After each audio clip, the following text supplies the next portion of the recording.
Welcome back to English Comfort Zone. Hello, everyone. It's so good to be here. I feel like we have a lot of good energy for today's topic. I think we're going to need it because today we are talking about a situation that is, well, it's pretty scary for almost everyone. Oh, I think I know which one.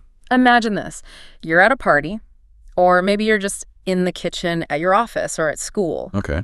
And you see a group of people, they're talking, they're laughing. You really want to join them, but you just feel stuck. You don't know how to get in. Yes, that feeling. It's like there's an invisible wall, isn't there? Exactly. And I think for anyone learning a language, joining a conversation that's already started is one of the hardest things to do. It is. It feels so awkward. You worry, am I interrupting? Am I being rude? Right. Well, they just stop talking and stare at me. And we just want to say, that fear is so normal.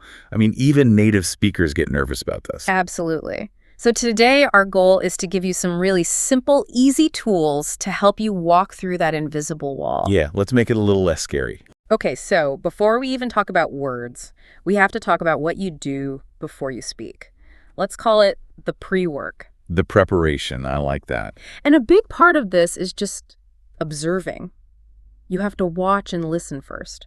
One expert, Vin Jiang, talks about waiting for a micropause. A micropause. What does that mean exactly? Well, every conversation has a rhythm, you know? There are natural breaks. Like when someone finishes a thought or when everyone laughs together, there's a little moment of silence. Ah, okay. That's your green light. That's your green light. You do not want to just, talk over people. That's the biggest mistake. Right. And while you're waiting for that green light, your body's already talking. This is where the nonverbal communication comes in. This is so important. It really is. So let's start with the easiest one, a smile.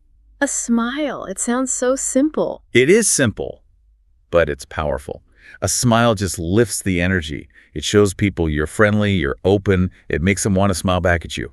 That's true. It's hard not to smile back at someone. What about our eyes? What do we do with our eyes? This is a great question. You don't want to stare, but you also don't want to look at the floor. So there's something called the 3-second rule. 3 seconds. Yeah.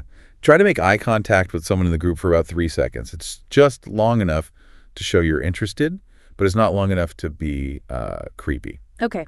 That's a good practical number. 3 seconds. And our hands. I always feel awkward with my hands. Me too. A lot of people cross their arms when they're nervous. I do that. Yeah, but that sends a closed signal.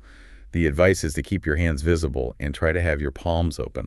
Open palms. Why is that? It's an old, like a very deep signal that you're not a threat. It says, I'm open, I'm welcoming. It's like you're saying, I have no weapons. Exactly. You're showing that you're safe. And one last thing is just to try and match the group's energy. If they're loud and excited, you could have a bigger smile. If they're quiet and calm, you should be calm too. Okay, that makes sense. So you're not running into a quiet group with like a loud party energy. Right. You just want to fit in smoothly. All right, so the pre-work is done. You found the pause. You're smiling. Your palms are open. Now what? What do you actually say? This is the big moment. It is. Let's start with our first category of phrases. We're calling this one polite interrupting. This is how you get in the door. I like that. Getting in the door. So the first one is maybe the most formal, but it's also very safe. You can say, excuse me, do you mind if I join you? Excuse me, do you mind if I join you? Yeah.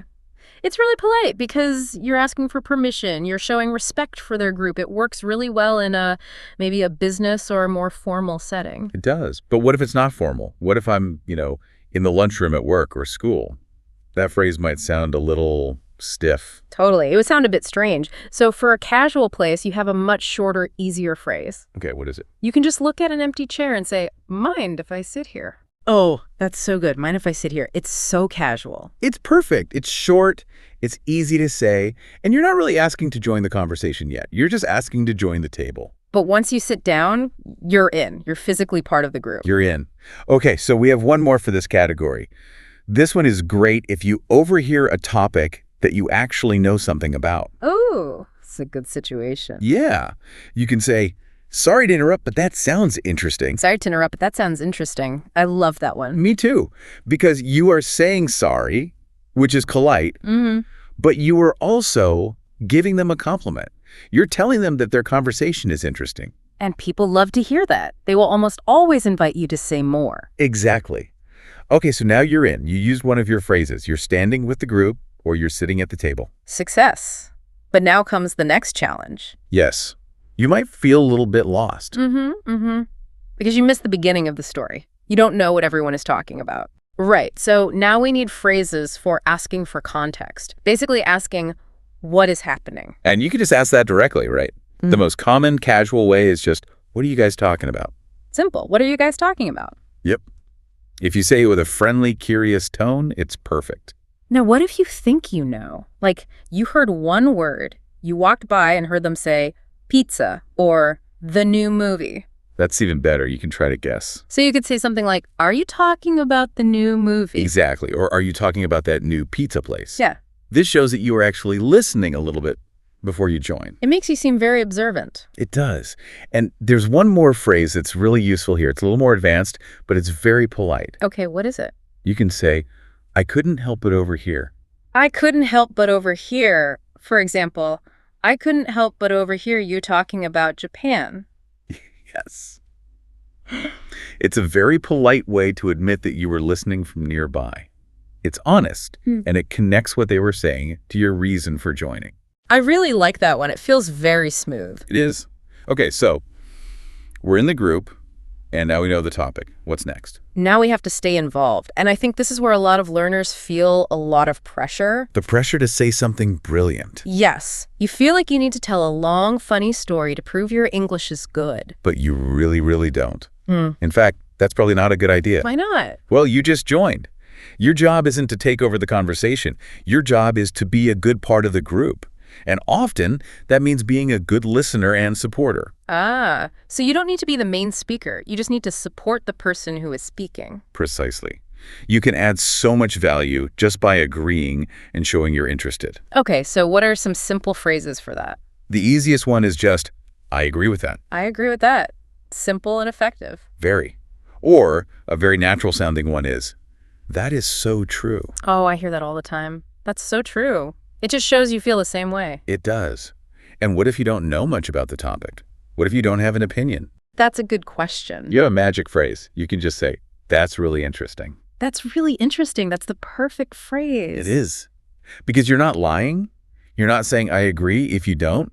You're just politely saying that you find the topic interesting. It keeps the conversation going. And while you're saying these things, don't forget your body language. That's right. Remember we talked about smiling? There's another one called the head tilt. The head tilt. Tell me about that. When you're listening to someone, just tilt your head a little bit to the side. Like a curious puppy. Exactly like a puppy. It's a very powerful, nonverbal signal that you are listening very closely and that you're engaged. It makes the speaker feel really good. That's a fantastic tip. Combine a little head tilt with, that's so true. And you are an amazing conversation partner. You really are. Wow. Okay. So just to recap everything quickly. Let's do it. We started with the pre-work, body language, the smile, the open palms, and finding that pause. Then we had category A, the polite ways to enter. Like, do you mind if I join you? For formal situations. Or, mind if I sit here? For casual ones. Then category B was asking for the topic. What are you talking about? Right. And finally, category C was staying involved with simple agreement phrases like, that's so true, or that's really interesting. When you break it down like that, it feels much more manageable, doesn't it? It really does. So, for everyone listening, we have a challenge for you this week. A challenge. I like it. We want you to pick just one phrase from today. Just one. It could be the easiest one. Yes. Even if it's just, mind if I sit here? And we want you to try it. At work, at school, wherever you are. Just try it once and see what happens. And remember, most people are friendly. They usually want to include you. Don't worry about being perfect. Absolutely. The goal is connection, not perfection. Well said. Keep practicing, everyone. You can do this. See you next time.